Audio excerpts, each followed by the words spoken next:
بسم اللہ الرحمن الرحیم الحمد للہ رب العالمین اشہد ان لا الہ الا اللہ وحدہ لا شریک لہ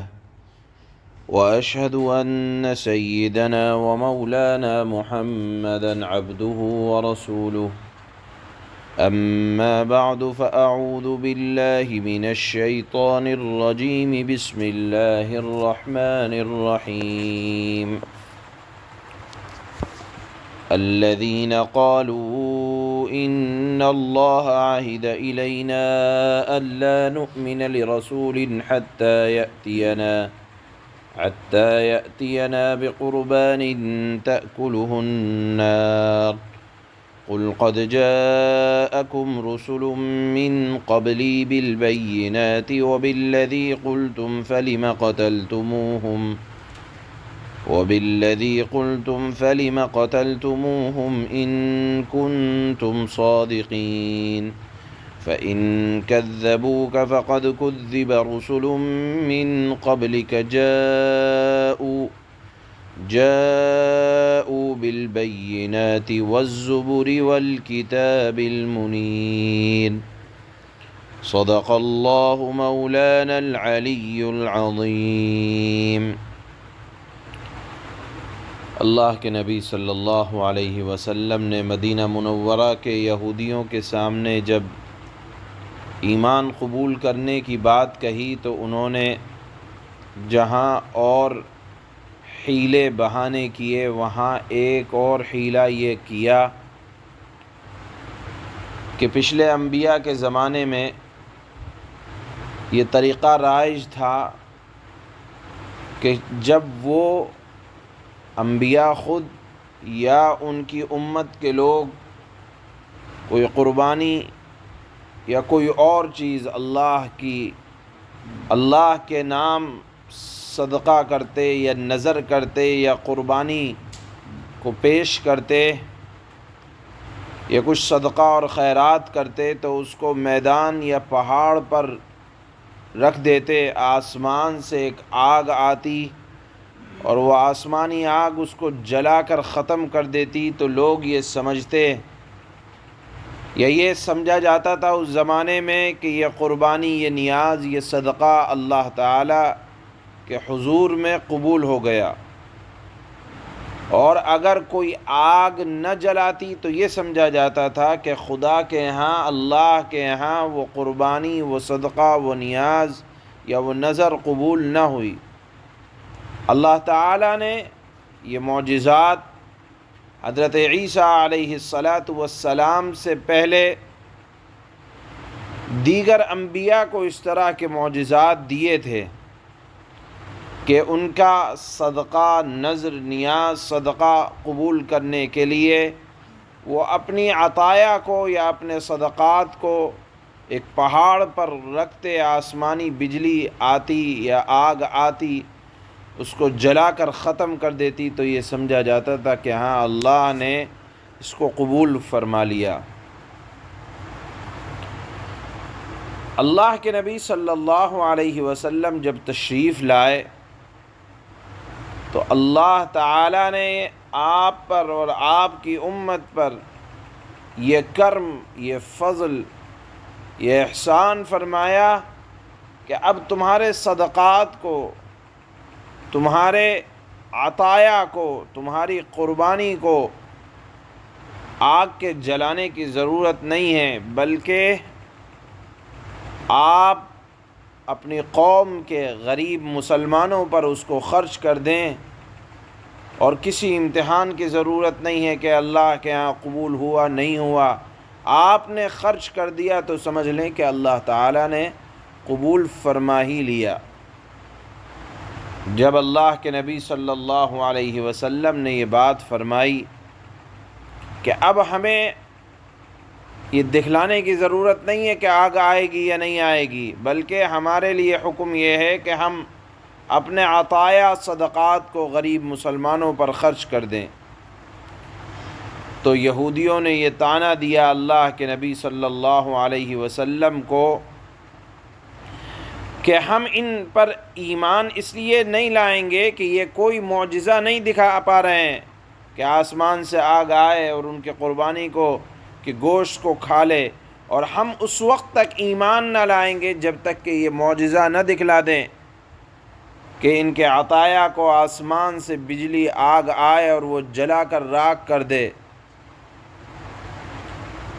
بہرحال اللہ کے نبی صلی اللہ علیہ وسلم کے معجزات یہ در حقیقت اللہ کی طرف سے ہوتے ہیں۔ انبیاء کے معجزات کوئی انبیاء کا ذاتی فعل نہیں ہوا کرتا، اور یہ طعنہ دیا کرتے تھے کہ یہ کیسے رسول ہیں کہ اپنی قربانی کا گوشت کھاتے ہیں۔ پہلے انبیاء کے لیے حکم یہ تھا کہ وہ اپنی قربانی کا گوشت نہیں کھایا کرتے تھے۔ یہ کہنے لگے کہ ہم سے اللہ تعالیٰ نے یہ عہد لیا ہے کہ اللہ نؤمن لرسول حتی یأتینا بقربان تأکلہ النار۔ یہودیوں نے خامخواہ بہتان باندھا اللہ پر کہ کہتے ہیں کہ یہ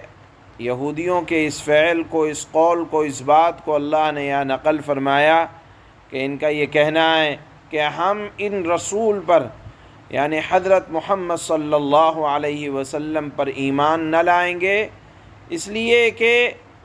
یہ ہماری خواہش کے مطابق معجزہ نہیں دکھلا رہے کہ آسمان سے بجلی آئے، آگ آئے اور وہ صدقات کو جلا کر ختم کر دے۔ تو کہتے ہیں کہ ہم سے اللہ نے عہد لیا ہے جب تک یہ نہ دکھلا دیں تم ایمان نہ لانا۔ اللہ تعالیٰ نے فرمایا کہ بہتان ہے،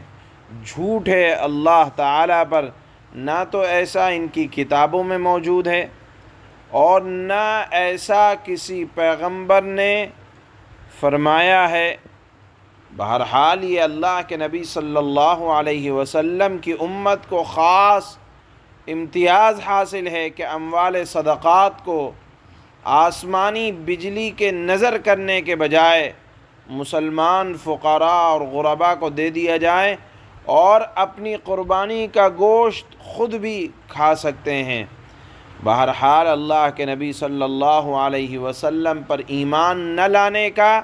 یہودیوں نے یہ محض جھوٹ گھڑا تھا، جس جھوٹ کو اللہ تعالیٰ نے یہاں ان کے بیان فرمایا ہے۔ اور اللہ تعالیٰ نے یہ نہیں کہا کہ ہاں میں آپ کو معجزہ دے دیتا ہوں، بلکہ فرمایا کہ جن پیغمبروں کو اللہ تعالیٰ نے یہ معجزہ دیا تھا بنی اسرائیل کے، بتلاؤ ان کے زمانے میں تمہارے آباء و اجداد نے ان کی بات کو کتنا مانا تھا۔ ٹھیک ہے تمہارا مطالبہ ہے، لیکن تم سے پہلے جو انبیاء گزرے ان کے زمانے میں تھے تو تمہارے آباء و اجداد، ان کے زمانے میں تو ہوتا تھا کہ آسمان سے آگ آتی تھی، صدقات کو قبول کر لیا جاتا تھا۔ تو بتاؤ تمہارے آباء و اجداد نے کتنا اس بات کو مانا، قبول کیا انبیاء، حالانکہ تمہارے آباء و اجداد نے حضرت یحییٰ اور حضرت زکریا علیہ السلام کے زمانے میں انبیاء کے قاتل بنے۔ اللہ نے یہاں ذکر فرمایا کہ اگر تم اپنے آباء و اجداد کے اس فعل سے خوش ہو تو کیوں کر مانگتے ہو، کیوں کر مطالبہ کرتے ہو۔ بہرحال یہاں اللہ تعالیٰ نے اس بات کا بھی ذکر فرمایا ہے، اور فرمایا ہے کہ تمہارے آباء و اجداد کا رویہ انبیاء کے ساتھ اور انبیاء کے معجزات کے ساتھ بہت اچھا نہیں رہا، قاتل تھے وہ، اور تم ان کے قتل پر خوش ہو، لہذا تم بھی انبیاء کے قاتلوں میں شمار ہوگے۔ اس بات کا ذکر فرمایا اللہ تعالیٰ نے، اور پھر اخیر کی آیت میں اللہ تعالیٰ نے اپنے حبیب صلی اللہ علیہ وسلم کو تسلی دی کہ اگر یہ آپ کی بات کو نہیں مانتے